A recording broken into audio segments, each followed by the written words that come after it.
जखनदाय दुलाराय बर' फरायसा आफादनि टंलानि बे सोलोंथाइ फोथारनि सानथामनि हाबाफारिया दिनै फैयै फैयै प्राय जोबफैबाय आरो दा गेवलां मेल सोलिगासिनो दङ आरो बे गेवलां मेलाव जोंनि गाहाय आलासि महरै आसामनि आरो बर'फोरनि सासे आगोमा गेदेमा सुबुं आगुनि मेघालयनि बारग' रायजो बेंगिरि राज्यपाल आरो मोनसे समनि NSGनि आरो BSFनि डाइरेक्टर जेनेरेल रन्जित शेखर मुसाहारि सार बिथाङा दंफैयो आरो बे गेवलां मेलखौ बेखेवनानै होलांबाय आगुनि एबसुनि आफादगिरि आरो आसामनि आथिखालनि मन्त्रि केबिनेट मन्त्रि उरखाव गोरा ब्रह्म बिथाङा आरो जिहेतु जों गिबि मन्त्रि बिथांखौ हांख्रायदोंमोन बिथाङा बेस्थ'तानि थाखाय सफैनो हायाखिसै आसामनि केबिनेट मन्त्रि सिनियर मस्ट रन्जित दास बिथाङा गिबि मन्त्रिनि जानानै बाहागो लाफैदों दिल्लीनिफ्राय प्रफेसर रमेश भरद्वाज सासे इमिनेन्ट गान्धीयान आरो सासे आगुनि भाइस चेन्सेलर बिथाङा बाहागो लाफैदों गोबां जोंनि माहारियारि गौथुमनि आफादनि बर' थुनलाइ आफाद हारिमु आफाद UBPO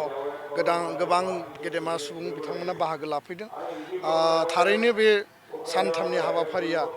मोजाङैनो गाजा गोमजा जाफुंबाय रायजो राजाखौ धन्यबाद होदों बानजाय आफादखौ धन्यबाद होदों दुलाराय बर' फरायसा आफादनि थान्दै नोजोरबोआरि जोंनि जिल्ला आनसलिक unit state committee university college कमिटिखौ आं धन्यबाद होदों आरो दिनै फुंबिलिनि जोंनि जि डेलिगेट सिटिंमोन रेजलिउसन जों एडप्ट खालामदों गिबि खोथाया जाहैबाय जे दुलाराय बर' फरायसा आफादा बर' गोजोन गोरोबथा 2020खौ 100% मावफुंनांगौनि थाखाय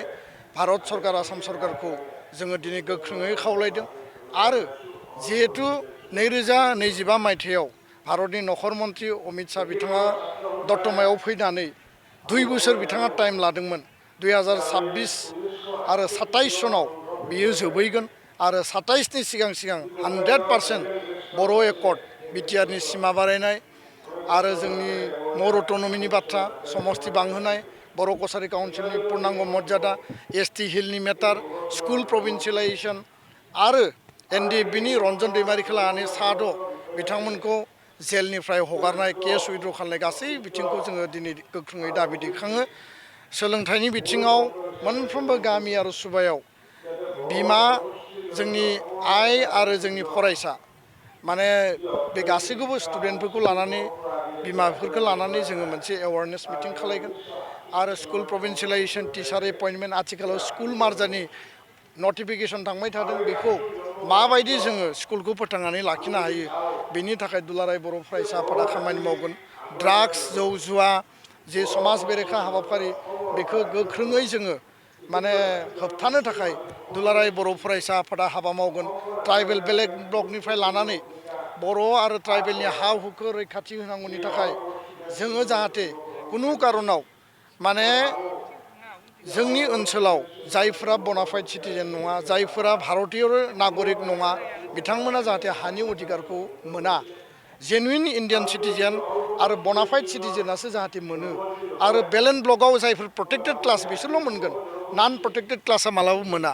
फरेस्ट राइट एक्टआव हा मोननांगौनि गासै बिथांखौ लानानै दुलाराय बर' फरायसा आफादा हाबा मावगोन आफादारि बिथिङाव एबसुखौ गोख्रों खालामनो थाखाय जोंनि जिखिनि आनसलिक जोंनि जिखिनि इउनिट जेराव एसे दुरबल जानानै दङ बेखौ गोख्रोङै दाफामफिननाय आरो नेपालाव दुलाराय बर' फरायसा आफादनि इउनिट बांलादेशआव दुलाराय बर' फरायसा आफादनि इउनिट आरो वेस्ट बेंगल स्टेट कमिटिखौ स्ट्रेंथेन खालामनायनि थाखाय जोङो गासै बिथिङाव दुलाराय बर' फरायसा आफादा हाबा मावगोन बेखिनि थांखि माखासेफोरखौ जोङो लादों आरो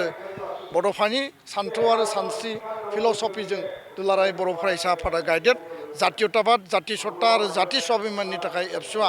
1%बो जोङो दोरोदाबासिनो जोङो कन्टिनिउआस मोनसे प्रसेस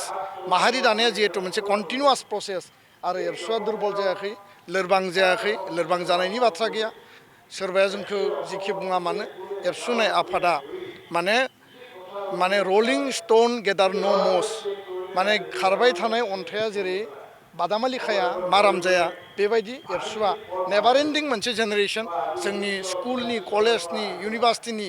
फरायसाफोरानो एबसुनि मेम्बार आरो जायफोरा फरायखांबाय संबिधान मथे फरायनाय जोबनायनि उनावबो एबसुनि बिबान लानानै जाति सिबिनाय माहारि दानाय माहारिनि हाबा मावलांनो हायो गोजोन्थों जाबाय